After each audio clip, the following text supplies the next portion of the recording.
What's good, y'all? What's good? Come on, sit down. Let's have a sip of water before we get started. You know. All right. So we got a round table dropping later, around 5 or 6. Don't remember in particular which one it is, but y'all can go check out my links. Go to the video section. It's going to premiere, and so it's easy to know what time that's dropping. But we recorded that last night, and this Gerald McCoy news came out today. So I kind of wanted to give you my thoughts on this news, and just kind of how I've been navigating on social media. Just wanted to get my thoughts out because it seems that this is a pretty big deal in Cowboy land or whatnot. First and foremost, because I always try to humanize players. I'm always trying to humanize them. I don't want fans to look at these players as cattle or non-human or whatnot. You know what I'm saying? So let's look at Gerald McCoy, and first of all, let's feel a little bit of sympathy for him. You know what I mean? So he's going to be sitting out for the season. He's not going to be playing. That's incredibly unfortunate. I know he wanted to play in Dallas, and I just don't want us to be so heavy in fan mode that we don't remember that he's a human too, and this is very unfortunate for him. You know what I'm saying? I just don't want us all on social media like, Gerald McCoy hurt, let's what are we gonna do? We need to don't make this about you, make it about him first, then you can kind of personalize it and have a human moment with yourself. I just kind of wanted to say that first of all, but this is football, and it's very next man up. It's very business-like. So we do have to move on in that way. I just want us to be appropriate with, how we navigate this thing. So Gerald McCoy, right? A couple days ago on the tweet machine, I put out a tweet saying that I would like to have Snacks Harrison on this team. Just because I like overkill. I'm a fan of just adding, and just trying to get the best possible result I can get to. But with this Gerald McCoy news, a lot of people have hopped on that tweet since then, and it seems like they're misunderstood that the two have some type of relation to each other, right? I still am on the side of see if we can go get Snacks Harrison. It just seems like the way that people want to acquire him, I just don't necessarily agree with. So this is me getting my thoughts and opinions out on that. The thing about Snacks Harrison and Gerald McCoy is that they're two different players. They win different. They fight different, skill set different, and they don't play the same position. They're both defensive tackles, but you wouldn't play Clinton Dix at box safety. You know what I'm saying? You wouldn't play Richard Sherman at nickel corner. Yes, they're both defensive tackles, yes, but 1 tech and 3 tech are totally different. So when you have Gerald McCoy and you lose him, you lose a pass rushing 3 tech, right?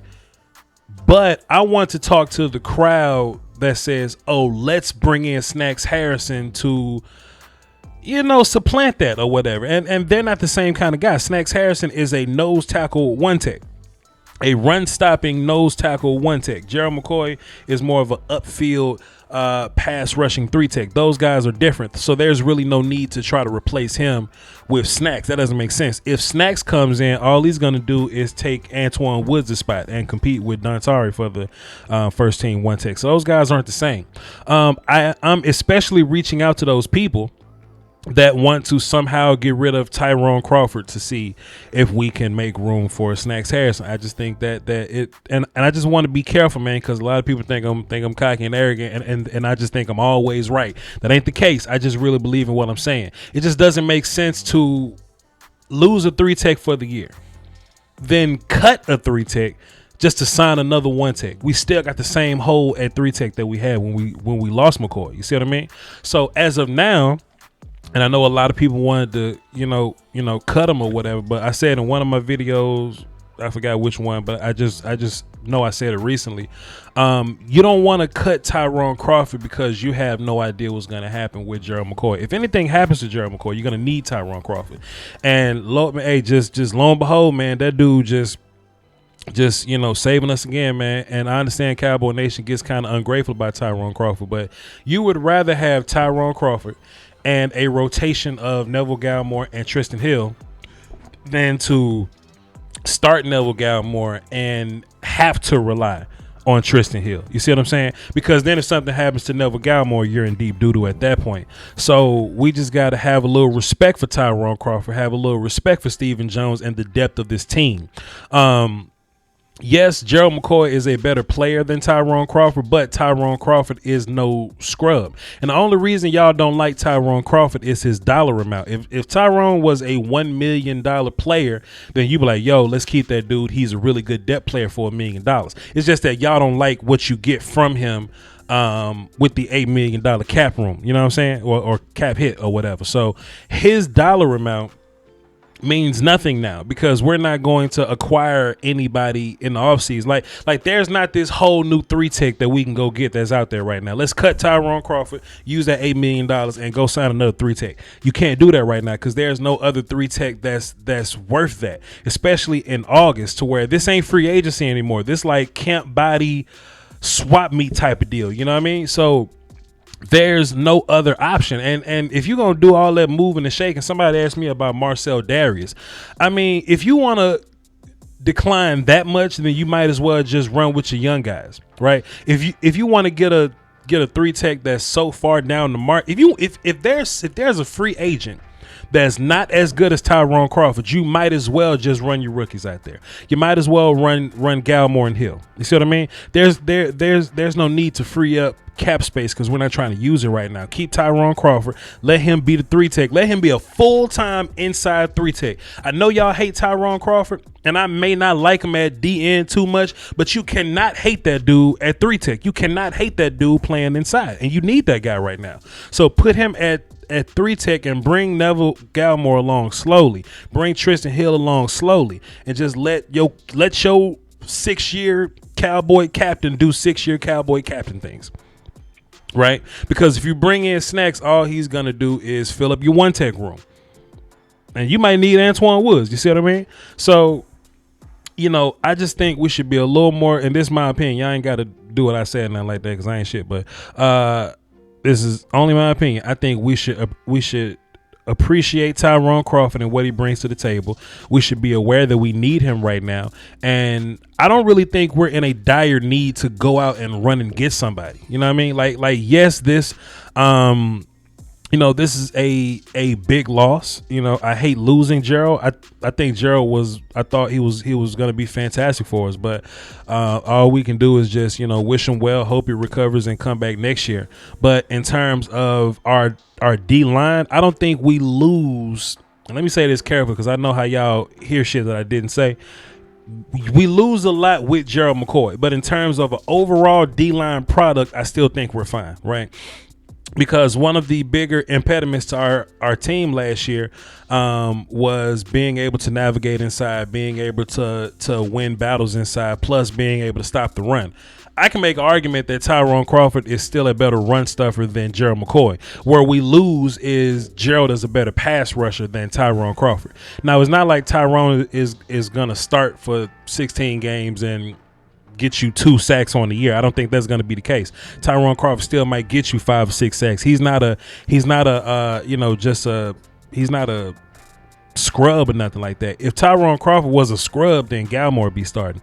What I think is going to happen is I think Tyrone Crawford can exist in a world. Let me explain. He can exist in a world where Dontari Poe is next to him, where Everson Griffin is on the other side of Dontari, where D-Law is next to him.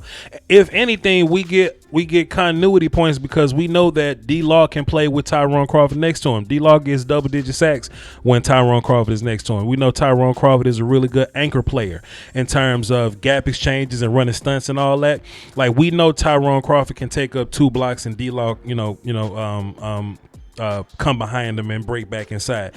In terms of taking up blocks in the run game, we know that our linebackers are going to be fine with Crawford. Just be realistic about him. Just say, look, if y'all say, if y'all say Voch, I don't like Tyrone Crawford because he makes $8 million and he's not fantastic and he don't get big sack numbers, but I understand that he's solid and he can help us. If y'all say that, I'll be cool. You know what I'm saying? I'm just not with this whole we got to get rid of Tyrone Crawford by any means necessary. I'm just not with that train of thought right now. because you need your guys. You need your guys. So that's just that. If I had anything else on my mind, what was it? We talked about the young boys. I think Tristan will be fine. I think Neville will be fine. I think Tyrone will be fine. And like I said, it's a loss. But if you put him in that setting with those guys around him, we'll be cool. We'll be good to go. It sucks, man, but we'll be good to go. I think that's about it, though, y'all. I think that's about it. Just wanted to put this quick opinion out, man. Let me check my time just so we can know for sure when the roundtable is coming out. Me, Law Nation, McCoy, If Was the King came together.